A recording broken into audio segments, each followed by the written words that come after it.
علیک یا رسول اللہ وسلم علیک یا حبیب اللہ۔ گرامی، میں نے آپ حضرات کے سامنے قرآن مجید و فرقان حمید کے چھٹے پارے کے 10ویں رکوع کی ایک آیت مقدسہ کی تلاوت کا شرف حاصل کیا ہے۔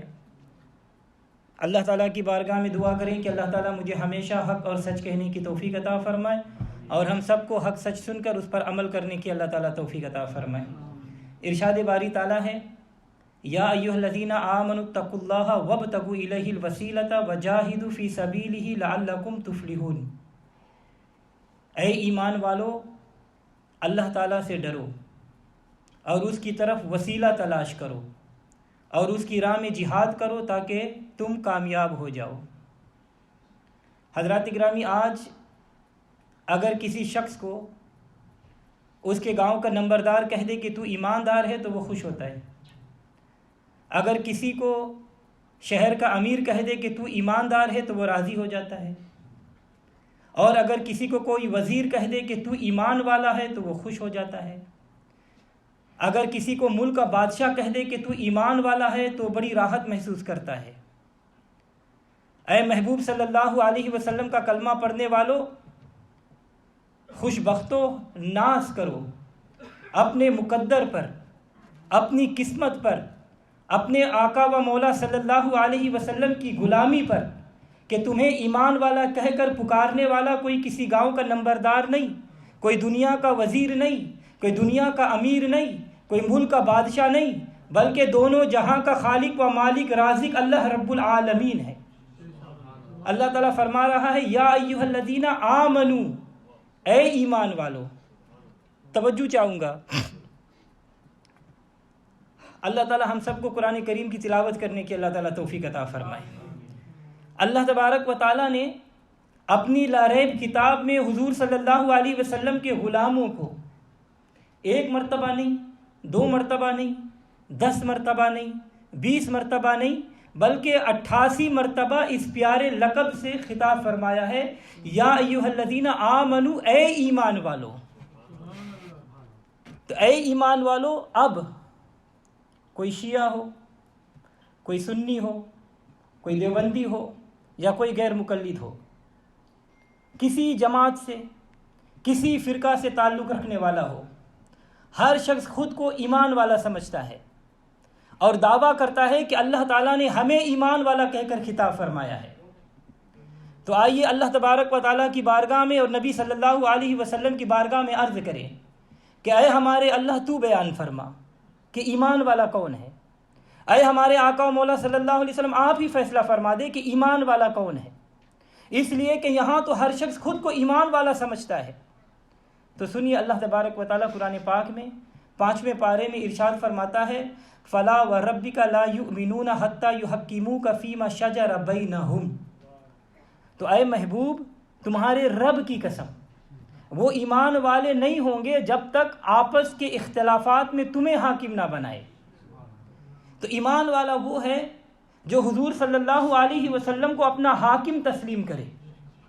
حضور صلی اللہ علیہ وسلم مبارک کا ارشاد گرامی ہے، بخاری شریف کی حدیث ہے، لا یؤمن احدکم حتی اکون احب الیہ من والدہ وولدہ والناس اجمعین، کہ تم میں سے کوئی شخص اس وقت تک ایمان والا نہیں ہوگا جب تک میں اس کے نزدیک اس کے والدین، ان کی اولاد اور تمام لوگوں سے زیادہ محبوب نہ ہو جاؤں۔ تو حضرات گرامی، فرمان خداوندی اور فرمان رسول صلی اللہ علیہ وسلم سے معلوم ہوا کہ ایمان والا وہ ہے جو حضور صلی اللہ علیہ وسلم کو حاکم دو عالم مانے اور آپ کو اللہ تعالیٰ کی خدائی میں سب سے زیادہ محبوب جانے۔ تو اب ان لوگوں کو یہ سوچنا چاہیے جو معاذ اللہ یہ کہتے ہیں کہ جس کا نام محمد یا علی ہے وہ کسی شے کا مالک و مختار نہیں۔ رب کعبہ کی قسم، جو حضور صلی اللہ علیہ وسلم سے عقیدت و محبت نہیں رکھتے، ایمان والا ہونا تو بڑی بات ہے، وہ تو انسان کہلانے کا بھی حقدار نہیں ہے۔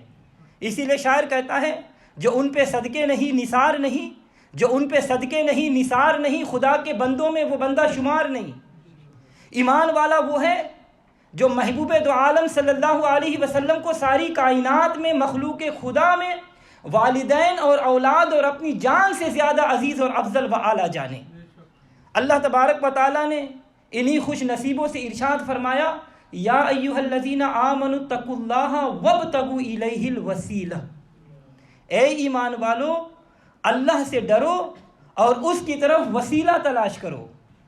اللہ تعالیٰ فرماتا ہے کہ اے میرے محبوب صلی اللہ علیہ وسلم سے محبت رکھنے والو، اے میرے محبوب صلی اللہ علیہ وسلم کی عظمتوں اور رفتوں کا اعتراف کرنے والو، تقوی پرہیزگاری اختیار کرو اور اپنے خالق و مالک کا قرب اور حضور صلی اللہ علیہ وسلم کی حضوری حاصل کرنے کے لیے وسیلہ تلاش کرو. توجہ چاہوں گا، وسیلہ کو تلاش کرنے کا اللہ تبارک و تعالیٰ نے حکم فرمایا ہے. کوئی کہتا ہے کہ اللہ تک پہنچنے کے لیے نماز وسیلہ ہے، کوئی کہتا ہے کہ اللہ کی حضوری حاصل کرنے کے لیے روزہ وسیلہ ہے، کوئی کہتا ہے کہ اللہ تعالیٰ کا قرب حاصل کرنے کے لیے حج کی ادائیگی وسیلہ ہے، کوئی کہتا ہے کہ خیرات وسیلہ ہے، کوئی کہتا ہے کہ زکوٰۃ وسیلہ ہے. لیکن ہمارا عقیدہ ہے کہ خدا تک پہنچنے کے لیے نبی صلی اللہ علیہ وسلم کی ذات وسیلہ ہے، محبوب کبریا صلی اللہ علیہ وسلم کی محبت وسیلہ ہے، اور اولیاء اللہ سے عقیدت رکھنا وسیلہ ہے. تو حضرات گرامی توجہ چاہوں گا، نماز، روزہ، حج، زکوٰۃ، خیرات، نیک اعمال یقیناً بارگاہ خدا بندی کا قرب حاصل کرنے کا ذریعہ ہے. لیکن آپ آیت کریمہ کی ترتیب پر غور فرمائیں. اللہ تعالیٰ ارشاد فرماتا ہے کہ اے ایمان والو اتقوا اللہ، پھر فرمایا وابتغوا الیہ الوسیلہ. اے وہ لوگوں جنہوں نے ایمان کی دولت سے اپنے سینے کو منور کر لیا ہے، اللہ سے ڈرو، تقوی اختیار کرو. تو تقوی پرہیزگاری اعمال صالحہ ہی کی ادائیگی کا تو نام ہے. تقوی حقوق اللہ یعنی نماز، روزہ، حج، زکوٰۃ وغیرہ کی ادائیگی کو کہتے ہیں. پھر فرمایا وابتغوا الیہ الوسیلہ، اور اس کی طرف وسیلہ تلاش کرو. تو غور فرمائیے، عمل صالح یعنی تقوی پرہیزگاری کا تو پھر ذکر ہو گیا. جو وسیلہ ڈھونڈنے کے متعلق حکم ہو رہا ہے تو ماننا پڑے گا کہ وسیلہ کوئی اور چیز ہے. آیت کریمہ کی ترتیب سے یہی پتہ چلتا ہے. اللہ تبارک و تعالیٰ نے آیت کریمہ میں اپنا قرب حاصل کرنے کے 4 درجے بیان فرمائے. کتنے درجے؟ 4 درجے. ایمان سب سے پہلی شرط ہے، اس لیے کہ بغیر ایمان کے کوئی عمل قبول نہیں ہوتا. دوسرا پرہیزگاری، تقوی یعنی نماز، روزہ، اعمال صالحہ کی ادائیگی. تیسرا وسیلہ کی تلاش. اور چوتھا جہاد فی سبیل اللہ، خواہ وہ جہاد میدان جنگ میں کافر اور مشرک کے درمیان اللہ اور اس کی رضا کے لیے حاصل کیا جائے، یا پھر اپنے نفس امارہ کے ساتھ جہاد کیا جائے. تو بہرحال وسیلہ عمل صالح کے علاوہ کوئی اور چیز ہے جس کے تلاش کرنے کا اللہ تبارک و تعالیٰ نے ہمیں حکم فرمایا ہے.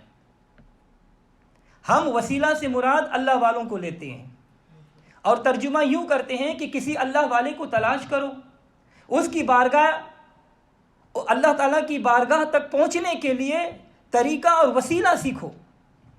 ہمارے عقیدے کی حقانیت کی ایک دلیل یہ بھی ہے کہ جو وسیلہ کا مفہوم ہم نے بیان کیا ہے وہی مفہوم وسیلہ کے منکرین کے پیشوا نے بھی بیان کیا. اس لیے کہ حق ایک ایسی لازوال طاقت ہے جس کو دبایا نہیں جا سکتا. سچ اپنا آپ منوا لیتا ہے. یہی وجہ ہوتی ہے کہ بعض اوقات جھوٹ بولنے والے کے منہ سے غیر ارادی طور پر سچی بات نکل جاتی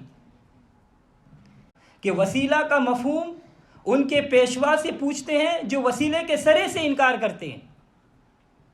وہابیوں کے پیشوا مولوی اسماعیل دہلوی اپنی کتاب صراط مستقیم میں وابتغوا الیہ الوسیلہ کی تشریح و تفسیر کرتے ہوئے لکھتے ہیں کہ اہل سلوک اس آیت کو سلوک کی طرف اشارہ سمجھتے ہیں اور وسیلہ مرشد کو جانتے ہیں. بس حقیقی نجات کے لیے مجاہدہ سے پہلے مرشد کا ڈھونڈنا ضروری ہے. اسی واسطے رہبر کے سوا راستہ پا لینا نہایت نادر اور کامیاب ہے۔ تو وہابیوں کے پیشوا کی اس تفسیر سے ثابت ہوا کہ وسیلہ سے مراد مرشد کی ذات ہے۔